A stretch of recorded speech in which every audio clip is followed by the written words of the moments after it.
Safinatun Nuh. Bukan hanya dibicarakan orang-orang Islam saja, tapi juga dibicarakan oleh umat-umat sebelum Islam. Dicatat dalam kitab-kitab seperti Taurat, Injil dan yang lainnya. Saya contohkan saja versi Taurat yang disebutkan dalam kitab Safarut Takwin, nihayatu kulli basharin qad atat amami. Nuh berkata, akhir setiap manusia sudah datang di hadapanku. Li'annal arda imtala'at zulman minhum, karena bumi telah dipenuhi dengan kezaliman yang menyebar. Faha ana, Allah Subhanahu wa taala, afwan, ini perkataan Allah Subhanahu wa taala kepada Nuh, bukan perkataan Nuh. Saya ulang, nihayatu kulli basharin qad atat amami. Kehancuran setiap manusia sudah datang di hadapanku. Li'annal arda imtala'at dulman minhum, karena bumi sudah dipenuhi dengan kezaliman yang menyebar. Faha ana muhlikuhum ma'al ardi, maka saya akan hancurkan mereka bersama bumi. Isna li nafsika falkan min khasabin jufrin, wahai Nuh, buatlah untuk dirimu sebuah perahu dari kayu. Taj'alul fulka masakina, yang kau bisa jadikan perahu itu tempat tinggalmu. Wa tatlihi min dakhilin wa min kharijin bil qar, kemudian benahi kapalmu, kamu oles dengan minyak-minyak supaya tidak bocor, maksudnya. Wa hakadha tasna'uhu, begitulah engkau harus membuatnya.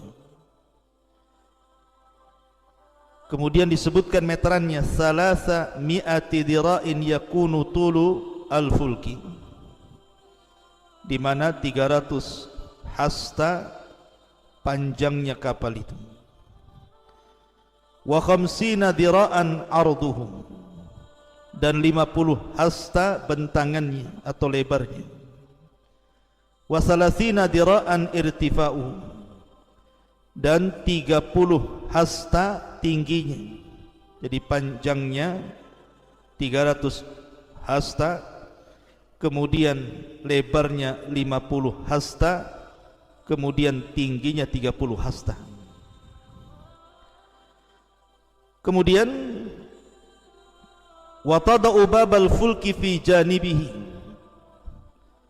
masakina sufliyatun wa mutawassitatun wa ulwiyatun, maka jadikan bagian-bagian kapal itu ada yang di bawah, ada yang di tengah, ada yang di atas, menunjukkan bahwa kapalnya Nabi Nuh itu ada 3 tingkat. Faha ana ati bitufanil ma'i alal ardi li ahlika kulla jasadin fihi ruhu hayatin min tahtis sama, maka saya akan hancurkan setiap jasad yang ada rohnya yang berada di kolong langit. Kullu ma fil ardi yamut, setiap yang ada di bumi pasti mati. Kemudian Allah Subhanahu wa taala mengatakan, masukkan juga setiap itsnaini min kulli tudkhilu ilal fulki listiqaiha ma'aka, setiap binatang-binatang yang berpasang-pasangan masukkan juga. Takunu dzakaran au untha, laki-lakinya perempuannya. Minat tuyur, dari burung-burung, ke ajnasiha bersama jenis-jenisnya, wa minal bahaim ke ajnasiha, dan juga binatang-binatang ternak dengan segala jenisnya, wa min kulli dabbabatil ardi ka ajnasiha, dan binatang-binatang melata di bumi masukkan dengan jenis-jenisnya. Fakhudh li nafsika min kulli ta'amin, ambil juga untuk dirimu wahai Nuh setiap makanan yukal yang dimakan. fayakunu laka walaha ta'aman, sehingga makanan itu cukup untuk kau makan dan semua penghuni yang ada di kapal itu. Fa fa'ala Nuhun hasba kulli ma amarahu bihi Allahu hakadha fa'al. Maka Nuh pun melaksanakan perintah Allah, begitulah Nuh melaksanakan perintah itu. Ini versi Taurat. Tetapi kalau kita melihat versi Al-Quran, berbeda lagi. Saya akan sebutkan ayat-ayat yang berkenaan dengan sifat-sifat kapal Nabi Nuh alaihi salatu wasalam dalam Al-Quran. Pertama disebutkan dalam surah Hud ayat 37. Wasna'il fulka bi'ayunina wa wahyina wa la tukhatibni fil ladina zalamu innahum mughraqun. Dan buatlah kapal itu dengan pengawasan dan petunjuk wahyu dari kami, dan janganlah engkau bicarakan dengan aku tentang orang-orang zalim, sesungguhnya mereka akan ditenggelamkan. Di sini Allah Subhanahu wa taala memerintahkan Nuh untuk membuat perahu. Kemudian disebutkan dalam surah Al-Mu'minun ayat 27 juga, fa auhayna ilaihi anisna'il fulka bi'ayunina wa wahyina fa idza jaa amruna wa farat tanur fasluk fiha min kulli zawjaini itsnaini wa ahlaka illa man sabaqa alaihi alqawlu minhum wa la tukhatibni fil ladina zalamu innahum mughraqun. Lalu kami wahyukan kepadanya, buatlah kapal di bawah pengawasan dan petunjuk kami, maka apabila perintah kami datang dan tanur dapur telah memancarkan air, maka masukkanlah ke dalam kapal itu sepasang-sepasang dari setiap jenis, juga keluargamu, kecuali orang-orang yang lebih dulu ditetapkan akan disiksa di antara mereka, dan janganlah engkau bicarakan denganku tentang nasib orang-orang zalim, sungguh mereka akan ditenggelamkan. Di sini Allah sifatkan bahwa Allah Subhanahu wa taala merintahkan untuk membuat perahu dan memasukkan binatang-binatang yang berpasang-pasangan ke dalamnya. Kemudian juga Allah Subhanahu wa taala katakan, fa anjaynahu wa man ma'ahu fil fulkil mashhud. Kemudian kami menyelamatkan Nuh dan orang-orang yang bersamanya di dalam kapal yang penuh muatan itu. Ya, karena di situ ada binatang, ada manusia, ada makanan dan begitu seterusnya. Kemudian juga Allah Subhanahu wa taala katakan masih dalam surah Hud ayat ke-38-nya, wa yasna'ul fulka wa kullama marra alaihi mala'u min qaumihi sakhiru minhu qala in tasharu minna fa inna nasharu minkum kama tasharun. Dan mulailah Nuh membuat kapal. Setiap kali pemimpin kaum berjalan melewatinya, mereka mengejeknya, seolah-olah, hei Nuh, dulu kau seorang nabi, kenapa pula jadi tukang kayu? Maka Nuh berkata, jika kamu mengejek kami, maka kami pun akan mengejek kamu sebagaimana kamu mengejek kami. Ya, sebelum dibuatnya dan sedang dibuatnya kapal, mereka mengejek. Setelah Nuh berada di atas perahu dan Allah selamatkan, maka al-jaza'u min jinsil amal, balasan itu disesuaikan dengan amalan. Kemudian juga disebutkan dalam surah Al-Haqqah ayat 11-12, Allah mengatakan, an inna lamma tagal ma'u hamalnakum fil jariyah linaj'alaha lakum tadhkiratan wa ta'iyaha udunun wa'iyah. Sesungguhnya ketika air naik sampai ke gunung, kami membawa nenek moyang kamu ke dalam kapal, agar kami jadikan peristiwa itu sebagai peringatan bagi kamu dan agar diperhatikan oleh telinga yang mau mendengarkan. Kemudian juga sifat perahu Nabi Nuh juga disebutkan dalam ayat dalam surah Al-Ankabut ayat 15, fa anjaynahu wa ashabas safinati wa ja'alnaha ayatan lil alamin. Maka kami selamatkan Nuh dan orang-orang yang berada di kapal itu, dan kami jadikan peristiwa itu sebagai pelajaran bagi semua manusia. Dan juga Allah Subhanahu wa taala katakan, wa hamalnahu ala dzati alwahin wa dusur, tajri bi a'yunina jazaan liman kana kufir wa laqad taraknaha ayatan fahal min mudzakir. Dalam surah Al-Qamar juga Allah katakan ayat 14-15, dan kami angkut Nuh ke atas kapal yang terbuat dari papan dan pasak. Artinya perahu Nuh itu bukan dari besi tetapi dari kayu, yang berlayar dengan pemeliharaan kami sebagai balasan bagi orang-orang yang telah ingkar kepada diingkari kaumnya. Dan sungguh kapal itu telah kami jadikan sebagai tanda pelajaran, maka adakah orang-orang yang mengambil pelajaran itu? Ma'asyiral muslimin yang dimuliakan Allah Subhanahu wa taala, dari sini datanglah beberapa sifat kapal berdasarkan nas Al-Qur'an. Pertama, di sini Allah Subhanahu wa taala katakan annaha dzatu alwahin wa duthur. Jadi kapal Nabi Nuh itu terbuat dari papan dan pasak. Jadi pakunya itu pasak, kemudian badan kapalnya itu kayu-kayu yang sudah diserut. Begitulah berdasarkan nas Al-Quran. Kemudian juga di antara sifatnya annaha dzatu masalik au masakin au ghuraf hasba ma warada fi suratil mu'minin. Jadi kapal itu bisa dijadikan tempat tinggal, saking besarnya kapal itu. Dan juga ada kamar-kamarnya. Jadi ada kamar-kamar untuk manusia, ada kamar untuk binatang, ada kamar untuk burung, semua disediakan. Berdasarkan surah Al-Mu'minun, fasluk fiha min kulli zawjaini itsnaini wa ahlaka illa man sabaqa alaihi alqaulu minhum. Maka masukkanlah setiap binatang-binatang yang berpasang-pasangan dan juga keluargamu, kecuali orang yang sudah ditetapkan mereka akan dibinasakan. Kemudian juga yang ketiga, dan ingat bahwa kapal Nabi Nuh ini mukjizat. Ingat, ini bukan kapal biasa, ini mukjizat, mukjizat seorang nabi. Bayangkan banjir itu dijelaskan sampai menutupi gunung-gunung tertinggi di dunia, dengan dihampas dengan tupan, dengan gelombang yang sangat besar, tapi tidak menggulingkan perahu Nuh. Kalau bukan mukjizat apa namanya? Jadi kapal ini mukjizat Nabi Nuh alaihi salatu wassalam. Tidak bisa kita bayangkan, namanya mukjizat itu keanehan.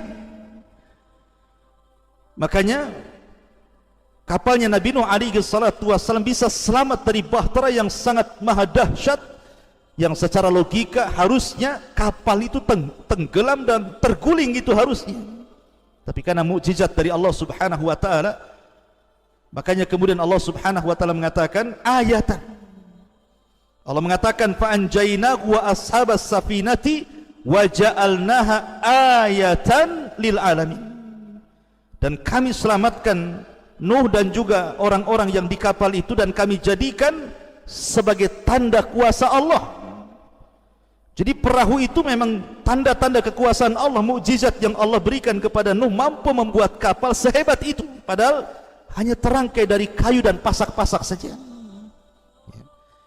Ma'asyiral muslimin yang dimuliakan Allah Azza wa Jalla, bahkan disebutkan bagaimana sifat tufan. Allah katakan dalam surah Al-Qamar, fafatahna abwabas sama bima'in munhamir wa fajjarnal arda uyunan faltaqal ma ala amrin qad qudir. Kami buka pintu-pintu langit, kemudian kami hujani sederas-derasnya. Bukan hanya itu, wa fajjarnal arda, kami bukakan semua sumber-sumber yang ada di bumi, kemudian dimuncratkan ke atas permukaan.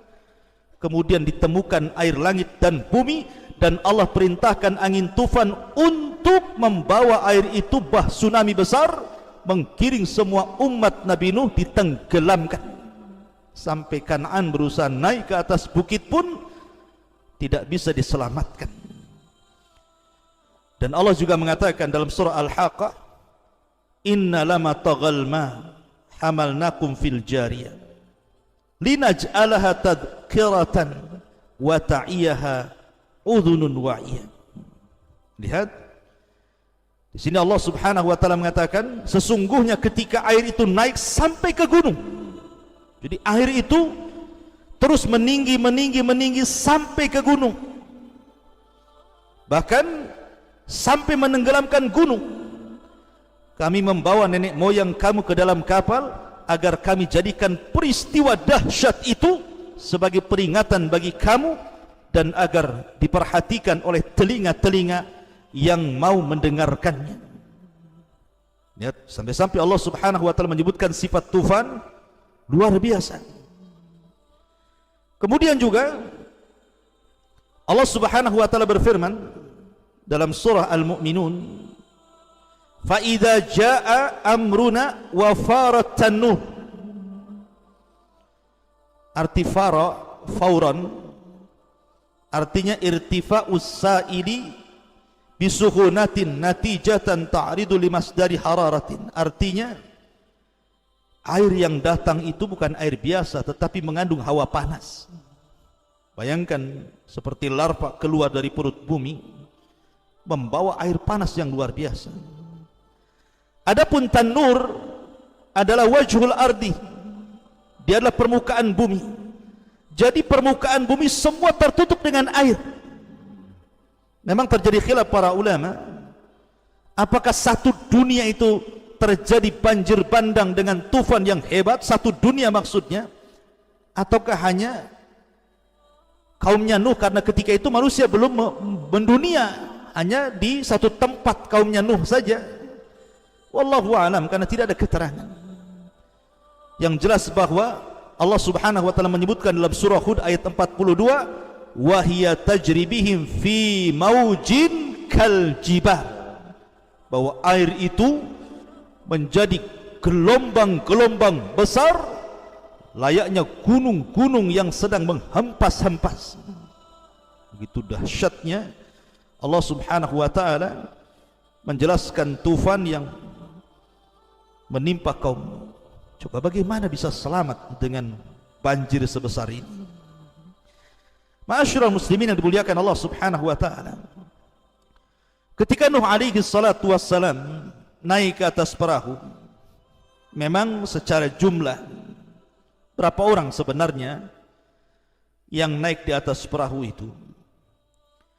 Kalau kita mengacu kepada Taurat ataupun perjanjian lama, kita Israiliyat, bahwa orang-orang yang ada di perahu itu jumlahnya sekitar,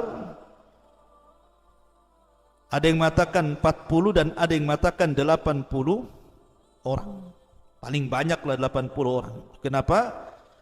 Karena Nabi Nuh alaihi salatu wassalam itu memang diuji. Dia setiap berdakwah itu tidak dapat pengikut kecuali setelah melewati 20 tahun sekali.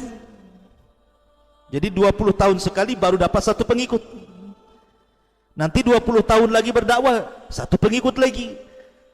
Dan Nuh itu berdasarkan nas Al-Quran, usia dakwahnya itu alfasanatin illa khamsina ama, 1000 tahun dikurangi 50, artinya 950 tahun Nuh itu berdakwah. Tapi Allah uji dengan tidak banyak pengikut, sehingga ada yang mengatakan 40, ada yang mengatakan 80, ada yang mengatakan 70. Wallahu a'lam.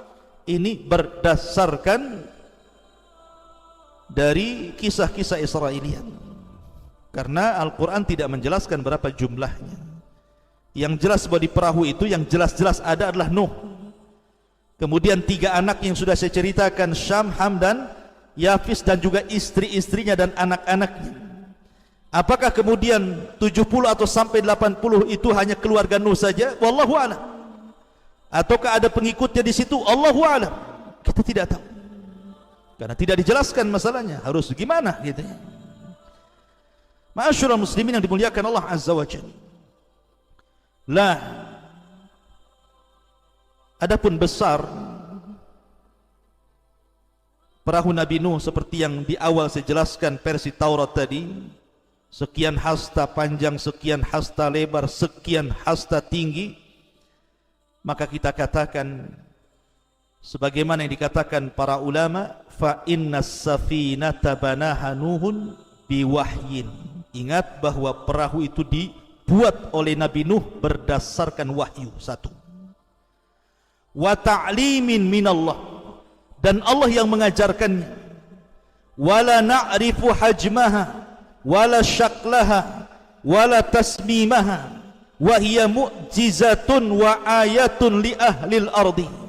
Kita tidak mengetahui berapa besarnya, bagaimana bentuknya, bagaimana sifatnya, karena perahu Nabi Nuh itu adalah mukjizat dan tanda-tanda kebesaran Allah yang Allah tampakkan di permukaan bumi, sebagaimana Allah berfirman, fa anjaynahu wa ashabas safinati wa ja'alnaha ayatan lil alamin.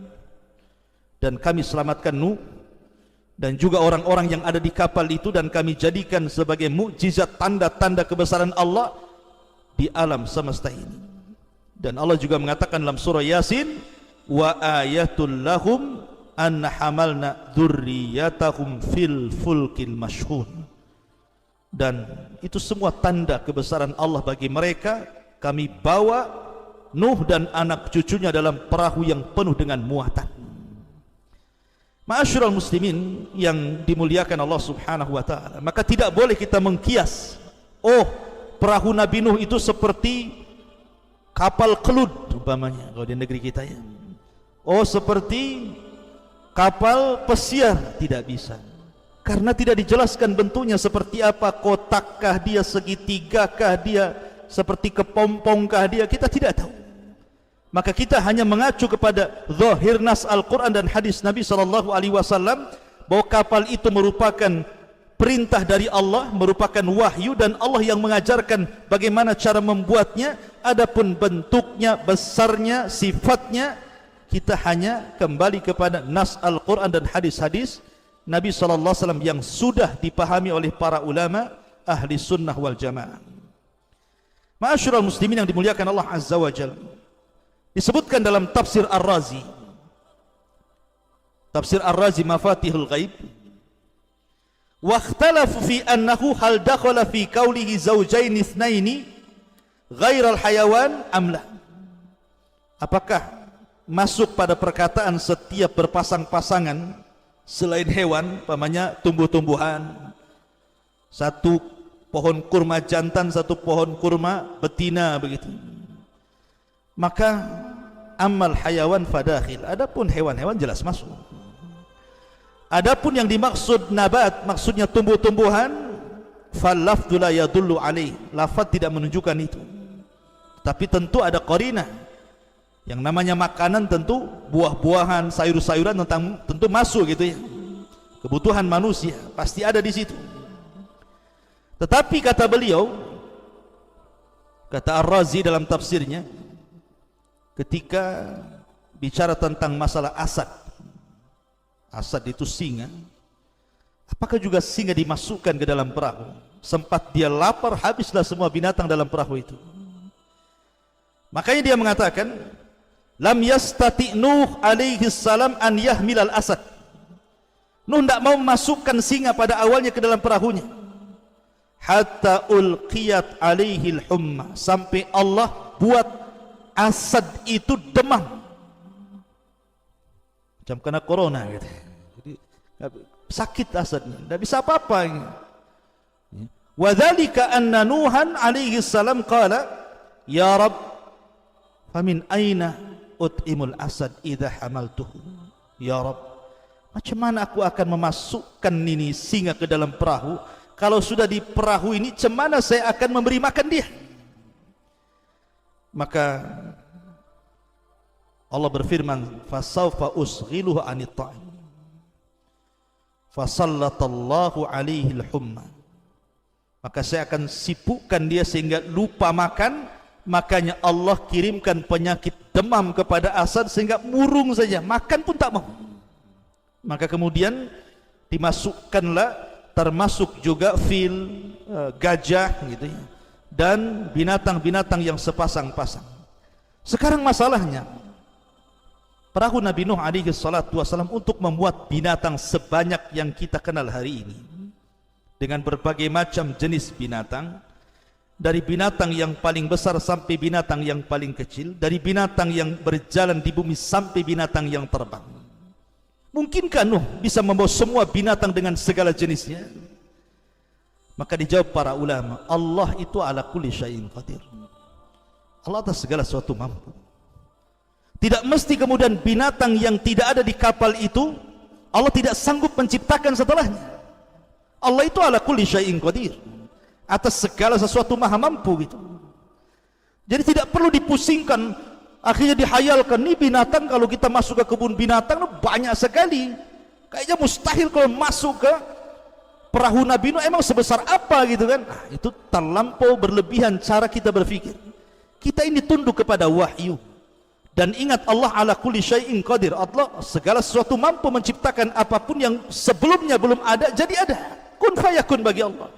Tidak perlu pusing masalah-masalah seperti itu.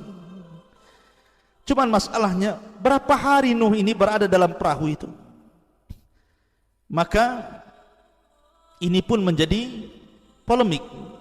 Kalau versi ahli kita, versi Israiliyat tadi, perjanjian lama mengatakan qad istamarra arba'ina yauman wa lailatan wa hiyal muddatul lati makatha fiha Nuhun fis safinati huwa wa man ma'ah min ahli iman alladina amanu bihi wa hum qillatun bid'atu wa samanun rajulan wa imra'atan. Adapun kapal itu terus terombang-ambing di tengah bahtera badai yang sangat besar itu selama 40 hari 40 malam. Itulah waktu Nuh berada di atas banjir itu. Dia bersama orang-orang yang beriman, ya sekitar 80 lebih, kurang lebih seperti itu. Wa kadzalika kullu asnafil hayawan wat tuyur, begitu juga semua jenis hewan-hewan dan burung-burung masuk di dalamnya. Tetapi yang jelas bahwa kita versi Islam, lam yarid nassun sabitun fil qur'ani awis sunnati an muddati mukthinuhin alaihi salatu wassalam fil bahri aw fis safinati, walakin taqulu ba'dul israiliyat annahu makatha arba'ina yauman wallahu a'lam. Tapi tidak, dalam Islam tidak ada satupun yang sabit dari Al-Quran dan Sunnah tentang berapa lama Nuh itu tinggal di perahu. Hanya kisah Israiliyat mengatakan 40 hari gitu saja. Maka tidak pusing bagi kita apakah 10 hari, 20 hari, 40 hari, 1 bulan, 1 tahun, karena perkara itu tidak menambah iman ataupun tidak memadaratkan keimanan seseorang. Yang jelas bahwa qasasul Quran itu diambil dari ibrah, pelajaran dari kisah Nuh alaihi salatu wassalam dan orang-orang yang berada di atas perahu Nuh alaihi salatu wassalam. Pertanyaannya, di mana kapal itu berlabuh? Di mana kapal itu berlabuh? Quran memang jelas mengatakan dalam surah Hud 44, wa qila ya ardu abli'i ma'aki wa yas-sama aqli'i wa ghidal ma'u wa qudiyal amru wastawat 'alal judi wa qila bu'dan liqaumi zalimin. Wahai bumi, telanlah airmu, wahai langit, berhentilah hujanmu, dan air pun disurutkan dan perintah pun diselesaikan, dan kapal pun berlabuh di sebuah gunung yang disebut dengan Judi, dan dikatakan binasalah orang-orang yang zalim itu. Quran hanya menyebutkan kalimat Jabal Judi, Bukit Judi. Ingat ada 3 bukit yang sangat dimuliakan dalam sejarah kan itu. Ada namanya Bukit Judi, tempat berlabuhnya kapal Nuh. Ada namanya Bukit Saina, tempat Taurat turun kepada Nabi Musa alaihi salatu wassalam. Ada namanya Bukit Hira, di mana Rasul berada di gua Hira, wahyu turun di situ. Inilah bukit-bukit mulia. Nah, salah satunya Bukit Judi. Pertanyaannya, di mana Bukit Judi ini? Terjadi silang pendapat yang cukup tajam di kalangan ulama. Ada yang mengatakan Bukit Judi itu di Mekah, di Mekah Al-Mukarramah. Karena Ada yang mengatakan bahwa ketika Nuh alaihi salatu wassalam berada di atas perahu itu, maka Allah subhanahu wa ta'ala arahkan perahunya itu mengarah ke Mekah. Kemudian setelah berada di atas Baitullah Al-Haram selama 40 hari, kemudian diarahkan ke Bukit Judi, kemudian disitulah kapal Nabi Nuh dilabuhkan. Ketika Nabiullah Ibrahim alaihi salatu wassalam membangun Ka'bah, maka Ibrahim kan memerintahkan Ismail untuk membawa batu-batu. Maka diambillah 4 batu. Pertama batu Hira, kedua batu dari Sabir, kemudian batu dari Tur, kemudian batu dari Judi. Artinya masih negeri Arab, karena Ibrahim itu berada di Mekah, negeri Arab. Ini pendapat yang pertama, bahwa Bukit Judi itu berada di Mekah Al-Mukarramah. Pendapat yang kedua, bahwa Bukit Judi itu ada di Musil, di daerah Musil, daerah Irak sana. Nah, disitulah kemudian bukit itu berada tempat berlabuhnya kapal Nabi Nuh alaihi salatu wassalam. Ada juga yang mengatakan bahwa bukit itu dekat dengan Kufah. Ada juga yang mengatakan dekat dengan Najab al-Ashraf. Tetapi yang masyhur dari kalangan para ulama tafsir, bahwa Bukit Judi itu berada di sebuah wilayah yang meliputi distrik Botan di Turki sana, dekat dengan perbatasan negara-negara Turki, Irak, Suria dan semacamnya situ. Dan pemerintah Turki pernah mendanai untuk menggali situs-situs itu, sampai akhirnya kemudian ditemukan situs-situs tersebut. Rupanya kemudian ada tonjolan di atas bukit itu, di mana persis menyerupai kapal. Panjangnya 170 meter, lebarnya 45 meter, hampir persis dengan ukuran panjangnya 300 hasta dan lebarnya 50 hasta yang diperintahkan Nuh dalam kisah Israiliyat tadi. Bahkan ada yang mengatakan, para ilmuwan Amerika, Timur Tengah dan banyak sekali, banyak yang kemudian mempelajari tentang batu-batu besar, situs-situs itu dipelajari oleh mereka. Sampai-sampai ada yang mengatakan bahwa itu usianya sampai 100 tahun lebih. Wallahu alam, ini saya hanya baca saja, tapi yang jelas bahwa itu yang masyhur, bahwa Bukit Judi itu ya di daerah yang berada di wilayah mendekati Turki sana, dekat perbatasan Turki, Irak dan Suriah. Tetapi yang jelas bahwa kita tidak bisa menjazam, oh di sini, oh di situ, tidak bisa. Karena Allah dan Rasulnya tidak menjelaskan di mana bukitnya. Bukit Judi, Bukit Judi, selesai. Ya bisa tidak di daerah-daerah yang disebutkan tadi. Karena perkara ini ghumud, masih samar gitu kan. Dan bagi kita kaum muslimin, sekali lagi, ketika mempelajari qasasul anbiya, kisah-kisah para nabi, maka kita ambil ibrah dan pelajaran dari bagaimana dakwah dia, bagaimana kesabarannya, bagaimana istiqomahnya, bagaimana cara dakwahnya, dan begitu seterusnya. Itulah yang paling bermanfaat bagi kita ketika membaca kisah-kisah para nabi, bagaimana akhir orang-orang yang durhaka kepada Allah dan Rasulnya, dan begitu seterusnya. Dan pelajaran para nabi dalam Al-Quran itu banyak sekali. Fa'tabiru ya ulil absar. Subhanakallah bihamdika, asyhadu an la ilaha illa anta astaghfiruka wa atubu ilaik. Allahu ta'ala alam. Assalamualaikum warahmatullahi wabarakatuh.